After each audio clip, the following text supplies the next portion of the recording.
Praise the Lord. Greetings to you all in the name of our Lord and Savior Jesus Christ.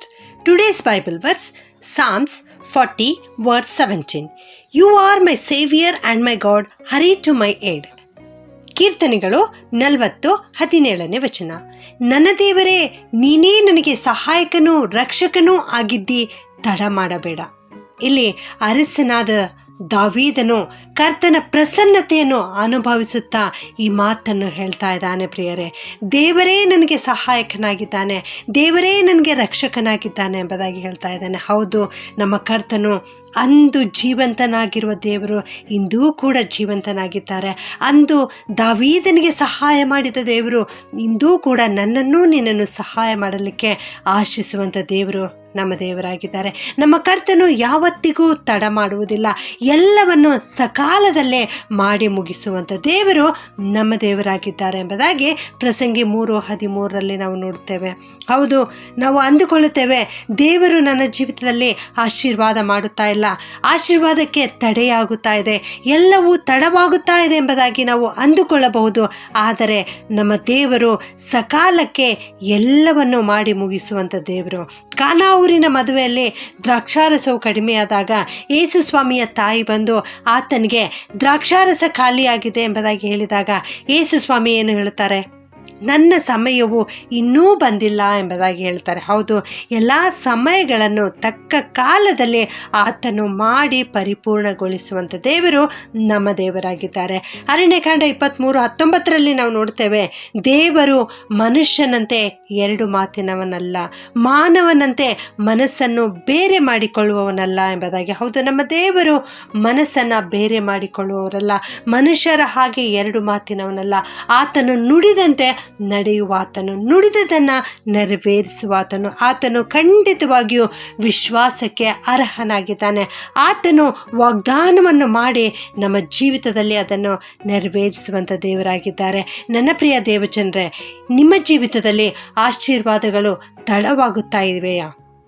ಹಾಗಿರುವುದಾದರೆ ನಿಮ್ಮ ಹೃದಯವು ಕಳವಳಗೊಳ್ಳದಿರಲಿ.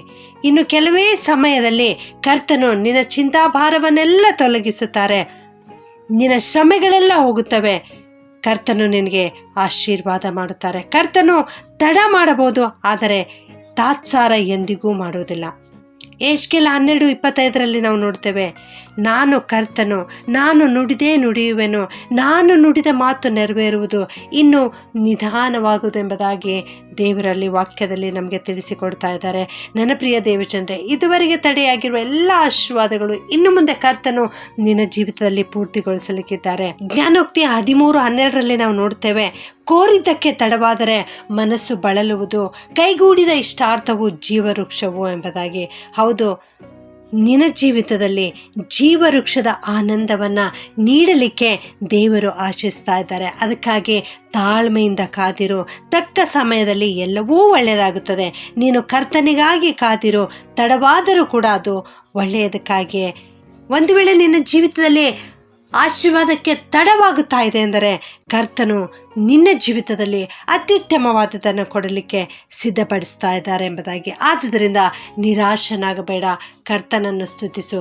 ತಕ್ಕ ಕಾಲದಲ್ಲಿ ಕರ್ತನು ಖಂಡಿತವಾಗಿಯೂ ನೀನು ಬೇಡಿರುವ ಎಲ್ಲ ಆಶೀರ್ವಾದಗಳನ್ನು ಕೊಟ್ಟು ದಯಪಾಲಿಸುತ್ತಾರೆ. ಪ್ರಾರ್ಥನೆ ಮಾಡಿಕೊಳ್ಳೋಣ. ಯೆಹೋವನೇ, ರಕ್ಷಕನೇ, ನಮ್ಮ ಕೋಟೆಯೇ, ನಮ್ಮ ಬಂಡೆಯೇ, ನಮ್ಮ ದುರ್ಗವೇ, ನಿನಗೆ ಸ್ತೋತ್ರ ಉಂಟಾಗಲಿ. ಕರ್ತನೆ, ನೀವು ನಮ್ಮ ರಕ್ಷಕನಾಗಿದ್ದೀರಿ, ನಮ್ಮ ಸಹಾಯಕನಾಗಿದ್ದೀರಿ ದೇವ. ಅದಕ್ಕಾಗಿ ನಿಮ್ಮನ್ನು ಕೊಂಡಾಡುತ್ತೇವೆ ಸ್ವಾಮಿ. ದಾವೀದನು ನಿನ್ನ ಪ್ರಸನ್ನತೆಯನ್ನು ಅನುಭವಿಸಿದ ಹಾಗೆ ದೇವ, ನಾವೆಲ್ಲರೂ ಕೂಡ ನಿನ್ನ ಪ್ರಸನ್ನತೆಯನ್ನು ಅನುಭವಿಸಲಿಕ್ಕೆ ಕೃಪೆ ಮಾಡು ಸ್ವಾಮಿ. ನಿನ್ನನ್ನು ನಾವು ಕಂಡುಕೊಳ್ಳಲಿಕ್ಕೆ ಸಹಾಯ ಮಾಡು ಕರ್ತನೆ. ನೀನು ಯಾವತ್ತಿಗೂ ನಮ್ಮ ಜೀವಿತದಲ್ಲಿ ಮಾಡಿರೋ ವಾಗ್ದಾನಗಳನ್ನು ನೆರವೇರಿಸುವಾತನು ಎನ್ನುವಂಥದ್ದನ್ನು ನಾವು ತಿಳಿದುಕೊಳ್ಳಲಿಕ್ಕೆ ಕೃಪೆ ಮಾಡು ಸ್ವಾಮಿ. ನೀನು ಅದ್ಭುತಗಳನ್ನು ಮಾಡುವಂಥ ದೇವರಪ್ಪ. ನೀನು ತಡ ಮಾಡಿದರೂ ಕೂಡ ನಮ್ಮ ಜೀವಿತದಲ್ಲಿ ಆಶೀರ್ವಾದಗಳನ್ನು ಕೊಟ್ಟೇ ಕೊಡುತ್ತೀಯ ದೇವರೇ. ಅದಕ್ಕಾಗಿ ಸ್ತೋತ್ರಪ್ಪ. ಈ ವಾಕ್ಯ ಕೇಳಿಸಿಕೊಳ್ಳುತ್ತಿರುವ ಪ್ರತಿಯೊಬ್ಬೊಬ್ಬರನ್ನು ಆಶೀರ್ವಾದ ಮಾಡು ಕರ್ತನೆ.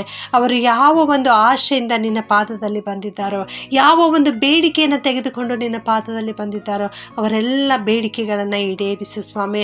ಪ್ರಾರ್ಥನೆಗೆ ಕಿವಿಗೊಡು ಕರ್ತನೆ. ಸದುತ್ತರವನ್ನು ದಯಪಾಲಿಸು, ಅವರನ್ನು ಆಶೀರ್ವದಿಸು. ಇಂದಿನಿಂದ ಅವರ ಜೀವಿತದಲ್ಲಿ ಅವರು ಉನ್ನತಿಯನ್ನು ಕಾಣಲಿಕ್ಕೆ ಕೃಪೆ ಮಾಡಬೇಕಾಗಿ ಯೇಸುವಿನ ನಾಮದಲ್ಲಿ ಪ್ರಾರ್ಥಿಸಿ ಬೇಡುತ್ತೇನೆ ತಂದೆಯೇ. ಆಮೆನ್.